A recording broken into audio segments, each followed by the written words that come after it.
بسم اللہ الرحمن الرحیم۔ آج کا ہمارا سبق ہے قطبی 77 نمبر سبق ہے وثانیہما۔ ماتن نے دو فائدوں کی طرف اشارہ کیا تھا، اشارے بیان فرما رہا ہے۔ پہلا فائدہ جو پچھلے سبق میں ہم بیان کر چکے ہیں اور دوسرا فائدہ جو ہے اس سبق میں ہم بیان کر رہے ہیں۔ وثانیہما، اور دوسرا فائدہ جو ہے کہاں پر ہے؟ لأن الحکم وثانیہما ان الحکم فیما بینہم مقول بالاشتراک علی معنین کہ لفظ حکم جو ہے یہ مشترک ہے دو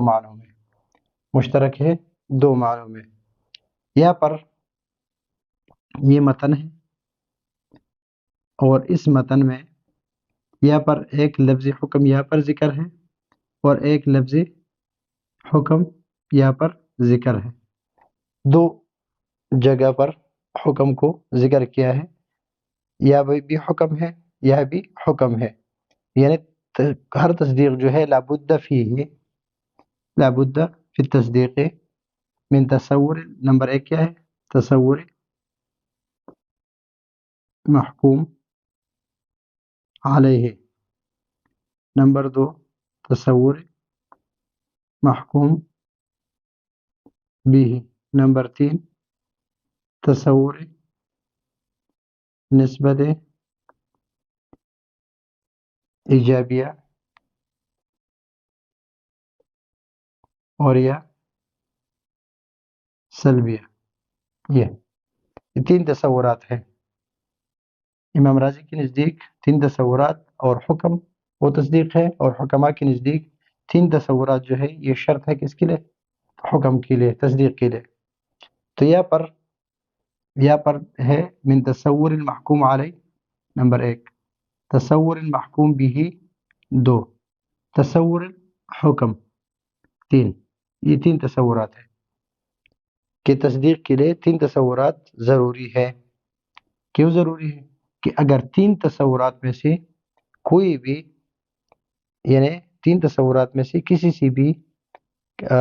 کسی کے بارے میں علم نہ ہو، لامتناع الحکم، یعنی حکم حاصل نہیں ہوگا، ممن جہل احد هذه الامور، اگر ان تینوں میں سے کوئی ایک تصور کی کمی سے، یعنی ایک تصور اس میں سے نہ ہو، یعنی یا محکوم علیہ کا تصور نہ ہو، یا محکوم بھی کا تصور نہ ہو، یا حکم یعنی نسبت ایجابی کا تصور نہ ہو، تو تصدیق حاصل نہیں ہو سکتی۔ تصدیق کے حصول کے لیے ضروری ہے کہ یہ تین تصورات کا علم ہو، یعنی یہ تین تصورات ہو۔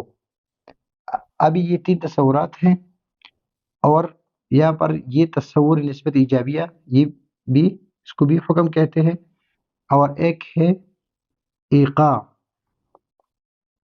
تلک النسبہ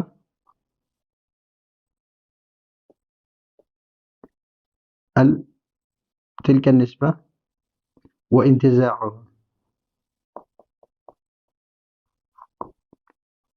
یہ، اور اس کو بھی حکم کہتے ہیں، اس کو بھی حکم کہتے ہیں۔ ابھی یہاں پر متن میں الحکم دو جگہ ذکر ہے، اور دونوں کو الگ الگ، دونوں کو ذکر کیا ہے تاکہ دونوں کا، یعنی اس پر تنبیہ ہو جائے کہ یہ حکم جو ہے اس کا الگ معنی ہے اور اس حکم کا الگ معنی ہے، یعنی دونوں مشترک ہے دو معنوں میں۔ اگر اس طرح بھی ہو سکتا ہے کہ اگر دونوں کا ایک معنی ہو، مثلا یہاں پر بھی اس سے پہلے سے نسبت ایجابیہ مراد ہے، نسبت ایجابیہ یا سلبیہ، اور دوسرے سے ایقاع النسبہ۔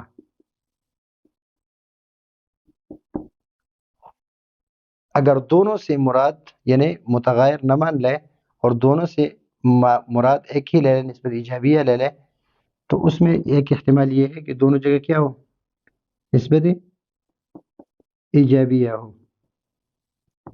دوسرا احتمال یہ ہے کہ دونوں جگہ ایقاع النسبہ ہو، اور تیسرا احتمال یہ ہے کہ اس کا الٹ ہو، کہ پہلی جگہ پر کیا ہو؟ ایقاع النسبہ ہو،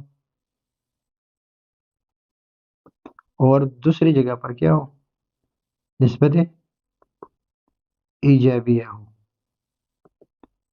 سبق اسی پر ہے کہ حکم جو ہے فیما بینہم مقول بالاشتراک علی معنین، کہ حکم جو ہے دو معنوں میں مشترک ہے، نسبت ایجابیہ میں اور ایقاع نسبت میں. احدہما یعنی ان دو معنیین میں سے ایک جو ہے وہ کیا ہے، نسبت ایجابیہ اور سلبیہ، نسبت ایجابیہ اور یا سلبیہ. اور یہ پچھلے اسباق میں یعنی 22 23 یا 24 اس طرح کے اسباق میں ہم پڑھ چکے ہیں کہ نسبت ایجابیہ و سلبیہ جو ہے وہ محکوم علیہ اور محکوم بھی کے درمیان متصور ہے. یعنی متصور تو بین الشیئین، تو شیئین سے مراد یہاں پر کیا ہے، محکوم علیہ اور محکوم بھی، یہ دو چیزیں ہیں. المتصور تو بین الشیئین یعنی محکوم علیہ اور محکوم بھی کے درمیان متصور ہے. مثلا زید قائم، پہلے ہم زید کا تصور کرتے ہیں محکوم علیہ، پھر محکوم بھی کا تصور کرتے ہیں،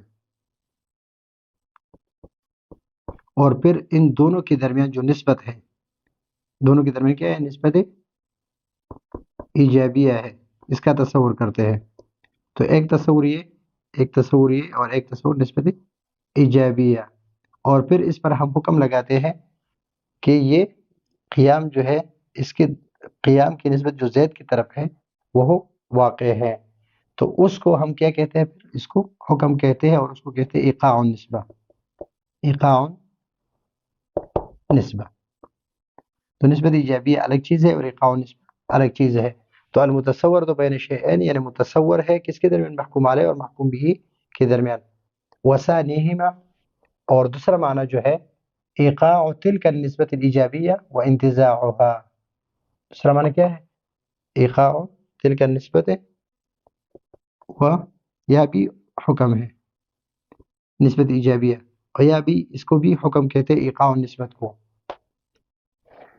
ابھی متن میں فعنا الماتن بالحکم، یہ حکم جو ہے یہ حیث حکم بأنه لابد فی التصدیق، یعنی فی ضمیر کس کی طرف ہے، فی التصدیق، من تصور الحکم، یعنی حکم جو ہے یہاں پر یہ معطوف ہے کس پر، محکوم علیہ پر، یعنی من تصور الحکم، من تصور الحکم، یعنی یہاں پر جو حکم ہے اس سے مراد کیا ہے، النسبۃ الایجابیۃ او السلبیہ. اس حکم سے مراد کیا ہے، فعنا الماتن بالحکم حيث حكم بأنه لا بد فيه، یعنی لا بد في التصديق من تصور الحکم، من تصور الحکم، یعنی اس پر معطوف ہے. اس سے کیا مراد لیا، النسبۃ الایجابیہ او السلبیہ، اس سے مراد لیا نسبت ایجابیہ اور یا نسبت سلبیہ. وعنا بالحکم، وعنا بالحکم حيث قال لامتناع الحکم ممن جہل، یہاں پر لامتناع الحکم ممن جہل، اس سے وعنا حيث قال بالحکم، وعنا بالحکم حيث قال لامتناع الحکم، یہاں پر حکم سے مراد کیا لیا، ایقاع النسبت و انتزاعها. یہاں پر ایقاع النسبہ یعنی پہلے حکم سے مراد لیا نسبت ایجابیہ اور سلبیہ، اور دوسرے حکم سے مراد لیا لامتناع الحکم ممن جہل ایقاع النسبت و انتزاعها، حيث قال لامتناع الحکم ایقاع النسبت و انتزاعها. اور یہ دونوں حکم کیوں ذکر کی ہے، یہاں پر بھی حکم ذکر کیا، یہاں پر بھی حکم ذکر کیا. اس طرح نہیں کہا کہ تصور محکوم علیہ و تصور نسبت الایجابیت لامتناع ایقاع نسبت ممن جہل احد هذه الامور، یعنی آپ حکم اس وقت تک نہیں لگا سکتے اگر ان تینوں کے بارے میں آپ تصور نہ کر لیں. یعنی ان تینوں کا تصور جو ہے یہ اس کے لیے حکماء کے نزدیک شرط ہے اور اس کے نزدیک کیا ہے، شطر ہے.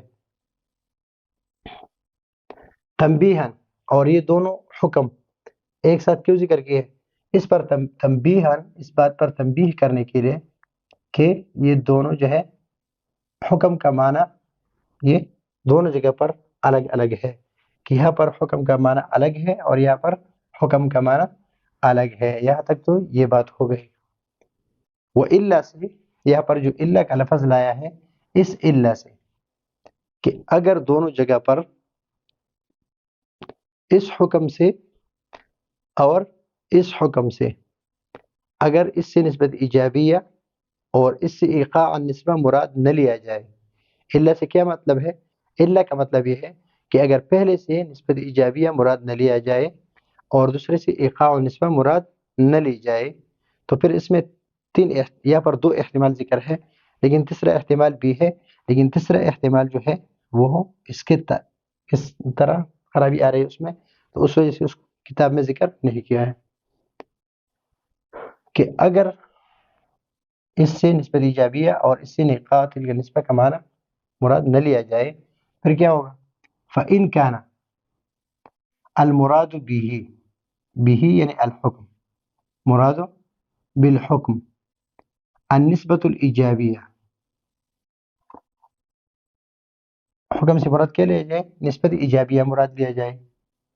فی الموضعین موضعان کیا کون سے ہیں؟ یہاں پر بی اور یہاں پر بی.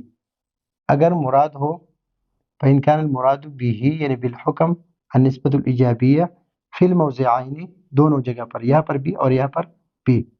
لم یکن لقولہ یعنی لقول ماتن اور قول کون سا ہے؟ لامتناع الحکم ممن جہل احد هذه الامور یعنی اس قول کے لیے لم یکن لقولہ معنی لم یکن لقولہ معنی اور قول کون سا ہے؟ لامتناع الحکم ممن جہل احد هذه الامور یعنی اگر دونوں جگہ پر نسبت ایجابیہ مراد لیا جائے دونوں جگہ پر نسبت ایجابیہ فی الموضعین تو پھر ماتن کی اس قول کا کہ لامتناع الحکم ممن جہل احد هذه الامور کا کوئی معنی نہیں ہوگا. اس لیے کہ نسبت ایجابیہ کا تصور جو ہے یعنی نسبت ایجابیہ کے تحقق کے لیے نسبت ایجابیہ کا تصور ضروری قرار دے رہا ہے یہاں پر. حالانکہ نسبت ایجابیہ جب نسبت ایجابیہ کا تحقق ہو تو اس کا تحقق جو ہے اس کے تصور پر موقوف نہیں ہے واقعہ میں. یعنی واقعہ میں نسبت ایجابیہ کا تصور نسبت ایجابیہ کا تحقق نسبت ایجابیہ کے تصور پر موقوف نہیں ہے. یعنی اس کے بغیر نسبت ایجابیہ پائی جاتی ہے. اگر تصور نہ کر لے پھر بھی نسبت ایجابیہ پائی جاتی ہے. یہ اس کے لیے کوئی معنی نہیں ہے. فَإِن كَانَ الْمُرَادُ بِهِ فَإِن كَانَ الْمُرَادُ بِالْحُكْمِ ایقاع النسبت کیا مراد لیا جائے؟ ایقاع النسبہ. فَإِن كَانَ الْمُرَادُ بِهِ یہاں پر النسبۃ الاجابیہ فی الموضعین او ایقاع النسبت یعنی فإن كان المراد به ایقاع النسبت فیہما یعنی فی الموضعین دونوں جگہ پر ایقاع النسبہ مراد لیا جائے. یہاں پر بھی ایقاع النسبہ مراد لیا جائے اور یہاں پر بھی ایقاع النسبہ مراد لیا جائے فیہما. فیلزم استدعاء التصدیق تو تصدیق تقاضا کرے گا کس چیز کا؟ تصور الایقاع کا کہ جب تصدیق حاصل ہو جائے یہاں پر کہ تصور لامتناع الحکم کہ اگر ایقاع النسبت کا تصور نہ کیا جائے تو تصدیق حاصل نہیں ہوگی. یعنی حصول تصدیق جو ہے وہ موقوف ہوگا کس پر؟ تصور ایقاع پر. اور تصور ایقاع یعنی ایقاع پہلے سے حاصل ہے اور حصول جو ہے وہ موقوف ہو کس پر؟ تصور ایقاع پر. تو اس کے لیے بھی یعنی جب تصدیق حاصل ہو جائے تو اس کا حصول پھر ایقاع تصور ایقاع پر موقوف نہیں ہے. تو فیلزم استدعاء التصدیق تصدیق تقاضا کرے کس کا؟ تصور الایقاع کا. جب تصور پہلے سے حاصل ہو تو پھر تصور ایقاع کی ضرورت نہیں ہوگی. وہو باطل اور یہ بات کیا ہے؟ یہ باطل ہے کہ تصدیق جو ہے تصدیق موقوف کس پر؟ تصور ایقاع پر. اور ایقاع جو ہے وہ خود تصدیق ہے تو تصدیق کس طرح موقوف ہوگا؟ تصور ایقاع پر. لأن اذا ادرکنا ان النسبة واقعة او ليست بواقعة کہ جب ہمیں یہ پتہ چلا کہ نسبت واقع ہے یا واقع نہیں ہے، واقع ہے یا نہیں ہے، مثلا ہم کہیں کہ زید کڑا ہے، زید کڑا نہیں ہے، تو اس بات سے تو تصدیق حاصل ہو گئی. کیا حاصل ہو گئی؟ یحصل التصدیق، تصدیق حاصل ہو گئی.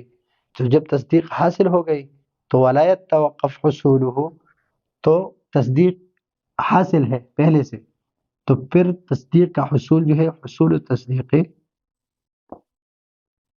لا يتوقف حصوله، یعنی حصول تصدیق جو ہے وہ موقوف نہیں ہے اعلیٰ تصور ذالک الادراک، اس ادراک کے تصور پر موقوف نہیں ہے. اور اس کا بھی یہاں پر یہ ہے کہ پہلے سے جب ایقاع النسبہ نسبت ایجابیہ جو ہے وہ موقوف ہے کس پر؟ ایقاع النسبت کے تصور پر، تو یہ بھی صحیح نہیں ہے، اس سے بھی وہ خرابی نازل ہے جو ایقاع النسبت سے آ رہی ہے. تو یہ ہے آج کا ہمارا سبق. کہ دوسرا فائدہ ذکر ہے کہ وثانیہما، دوسرا فائدہ جو ہے کہ حکم جو ہے یہ مشترک ہے دو معنوں میں، ایک نسبت ایجابیہ اور یا نسبت سلبیہ میں، جو متصور ہے بین الشیئین یعنی محکوم علیہ اور محکوم بھی کے درمیان. وثانیہما، اور یعنی دونوں معنوں میں سے دوسرا معنی کیا ہے؟ ایقاع تلک النسبہ الایجابیہ و انتزاعها، کہ یہ نسبت واقع ہے یا واقع نہیں ہے. نسبت تو ہے لیکن واقع ہے یا نہیں ہے. فعنا الماتن بالحکم، اس حکم سے یعنی حیث حکم بأنه من تصور في التصدیق، من تصور الحکم لابد في التصدیق، یعنی لابد فيه في التصدیق من تصور الحکم، من تصور الحکم. کیا مراد لیا اس سے؟ فعنا النسبت الایجابیہ والسلبیہ، پہلے حکم سے، اور وعنا بالحکم حیث قال الامتناع الحکم من جہل، فعنا بالحکم یعنی اس جگہ پر امتناع حکم سے کیا مراد لیا؟ ایقاع النسبت و انتزاعها، یہ مراد لیا ہے. اور یہ کیوں دونوں جگہ پر حکم کو ذکر کیا ہے؟ تنبیہا علی تغایر معنی الحکم، کہ دونوں جگہ پر حکم کا معنی کیا ہے؟ ایک دوسرے سے الگ الگ ہے. اس کا معنی نسبت ایجابیہ ہے اور اس کا معنی ایقاع النسبت ہے. وإلا، اگر دونوں کا معنی الگ نہ ہو تو پھر دونوں جگہ پر اگر نسبت ایجابیہ مراد لے لیں تو بھی معنی صحیح نہیں ہو رہا ہے، اگر دونوں جگہ پر ایقاع النسبت لے لیں تو بھی معنی صحیح نہیں ہو رہا. وإلا، اگر اس طرح نہ ہو یعنی دونوں کا معنی الگ نہ ہو تو پھر کیا ہوگا؟ تو دونوں فإن كان المراد به یعنی بالحکم النسبت الایجابیہ فی الموضعین، یہاں پر بھی اور یہاں پر بھی، لم يكن لقوله لامتناع الحکم من جہل احد هذه الامور معنی، پھر اس کا کوئی معنی نہیں ہوگا کہ نسبت ایجابیہ کا تصور نہ ہو تو پھر نسبت ایجابیہ کا حصول کیا ہے؟ ممتنع ہے. حالانکہ نسبت ایجابیہ جو ہے اس کا تحقق واقع میں نسبت ایجابیہ کے تصور پر موقوف نہیں ہے. او ایقاع النسبت فإن كان المراد به یعنی بالحکم فیہما فی الموضعین ایقاع النسبت، ایقاع النسبت اگر دونوں جگہ مراد لے رہے پھر کیا ہوگا؟ تصدیق تقاضا کرے گا کس کا؟ تصور ایقاع کا، اور ایقاع خود تصدیق ہے. تو جب تصدیق حاصل ہو جائے تو پھر ایقاع تصور کی ضرورت نہیں ہے، تو اس کے لیے بھی کوئی معنی نہیں ہے. اور یہ بھی یہ بات بھی باطل ہے کہ تصور حاصل ہو جائے اور پھر وہ تقاضا کرے کس چیز کا؟ تصور ایقاع کا. تو جب پہلے سے حاصل ہے تو وہ کس طرح موقوف ہوگا؟ پھر کس پر؟ تصور ایقاع پر. فیلزم استدعاء تصدیق تصور الایقاع وهو باطل، اور یہ بھی باطل ہے. لأن اذا ادرکنا نسبت واقعۃ او لیست بواقعۃ، جب ہم نے یہ جانا کہ یہ نسبت واقع ہے یا نہیں ہے تو تصدیق حاصل ہو گئی، اور جب تصدیق حاصل ہو گئی تو تصدیق جو ہے موقوف نہیں رہی، تصدیق موقوف نہیں رہی کس پر؟ تصور ایقاع پر. تو یہ معنی بھی باطل ہے. ولا يتوقف حصول التصدیق على تصور ذلك الادراکی، یعنی تصور ایقاعی اس پر موقوف نہیں ہے. تو یہ ہے آج کا ہمارا سبق. اگلے سبق کے لیے اجازت چاہتے ہیں. اللہ حافظ.